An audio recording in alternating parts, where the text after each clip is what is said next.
आलस क्या होता है? आलस तुम और तुम्हारे सपनों के बीच की एकलौती दीवार जो तुम्हारे दिमाग को टाइम टू टाइम यह नोटिफिकेशन देता रहता है कि यह काम अभी नहीं तो थोड़े समय बाद हो जाएगा।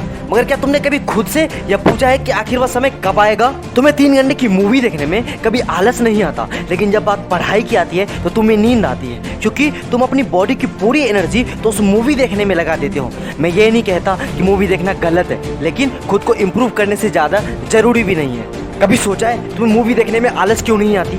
तुम मूवी देखने में इसलिए आलस नहीं आता क्योंकि तुम उसे पूरा एंजॉय करते हो, लेकिन बात जब पढ़ाई की आती है तो तुम्हें आलस आता है। अरे आलस आएगा भी क्यों नहीं, तुमने उसे पहले ही जो अपना दुश्मन समझ रखा है। दोस्त एक बात हमेशा याद रखना, भीड़ से अलग हटकर कुछ करने वालों को ही दुनिया लेजेंड के नाम से जानती है। तुम दुनिया में इकलौते नहीं हो जिसे आलस आती है या जिसे पढ़ने या काम करने का मन नहीं करता। कहीं न कहीं ये आदत सब में होती है। यही आलस धीरूभाई अंबानी, अलीबाबा के फाउंडर जैक मा और God of cricket Sachin Tendulkar में भी था, लेकिन इनके जिद, जुनून और पागलपन के सामने ये आलस टिक नहीं पाया। और यही रीजन है कि ये बंदे इतनी बार फेल होने के बावजूद आज इस मुकाम पे हैं। क्या अभी तुम्हारे पास वैलिड रीजन है अपने आलस को बढ़ावा देने का? बेड पे कई बार तुम घंटों सोचने और अपने सपने को इमेजिन करने में लगा देते हो, मगर जब बात एक्शन लेने की आती है तो तुम्हारा आलस तुम्हें एक नया बहाना दे देता है और तुम हर बार अपने दिमाग को यह बता देते हो कि मैं इस काम को इस वजह से नहीं कर पाया। ये सिर्फ तुम्हारा आलस है। ट्रस्ट मी, जिस भी चीज को तुम इमेजिन कर सकते हो उसको अचीव भी कर सकते हो,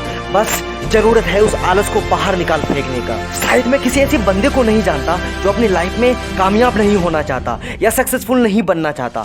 सपने हर किसी के बड़े ही होते हैं, लेकिन जब बात सपने को हकीकत में उतारने की आती है, एक्शन लेने की आती है, तो उनका आलस सामने आ जाता है। और यही वजह है कि दुनिया में बहुत कम लोग कामयाब हैं, जबकि कुदरत ने हर किसी को 24 घंटे ही दिए हैं। आलसी बंदे की एक खूबी होती है कि वो अपने सक्सेस को अचीव करने के लिए शॉर्टकट्स ढूंढता रहता है, और जब बात रिस्क लेने की आती है तो इनका आलस और बहाना सामने आ जाता है। अगर तुम्हारे अंदर भी इस तरह के बहाने और आलस है तो आज ही निकाल के फेंक दो, क्योंकि दुनिया में बिना रिस्क के ना कोई अंपायर बना है और ना ही बनेगा, क्योंकि रिस्क ही वह नींव होती है जिसके ऊपर कोई भी अंपायर खड़ा होता है। अगर वक्त रहते अपने इस आलस का इलाज नहीं किया तो यकीन मानो दोस्त, तुम्हारा खुद का आलस तुम्हें कहीं का नहीं छोड़ेगा।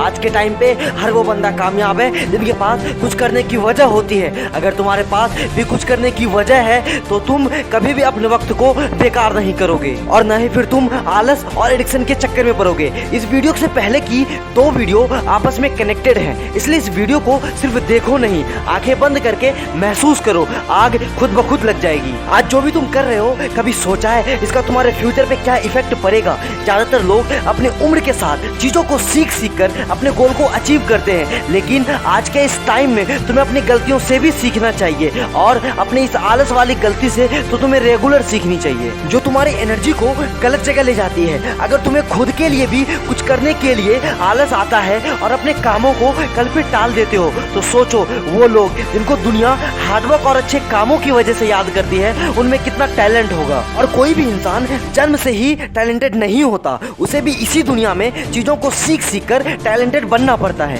कुदरत ने हर किसी को एक अलग टैलेंट दिया है, तो दोस्त वक्त रहते अपने इस टैलेंट की कदर कर दो, वरना जिंदगी भर पछताओगे। अगर अंदर कहीं आग लगी हो तो वीडियो को लाइक और चैनल को सब्सक्राइब करके अपने उस आलसी दोस्तों के साथ शेयर जरूर करना जो तुम्हें लगता है टैलेंटेड है पर किसी आलस की वजह से कुछ नहीं कर पा रहा।